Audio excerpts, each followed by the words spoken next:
కష్టానికి కారకులెవరో తెలపమని కోరుతుంది.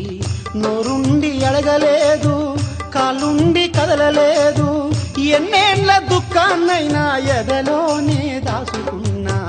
గుండెలోన రగిలిన బాధ కన్నీరై కారుతుంది. కష్టానికి కారకులెవరో తెలపమని కోరుతుంది. కష్టానికి కారకులెవరో తెలపమని కోరుతుంది.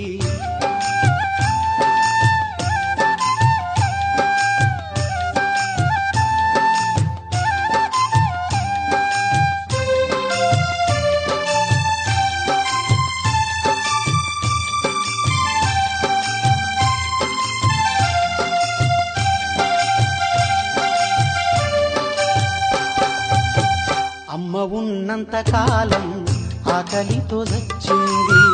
అయ్య తను వంత జీతం అప్పు కింద గడిసింది. మట్టి గడ్డ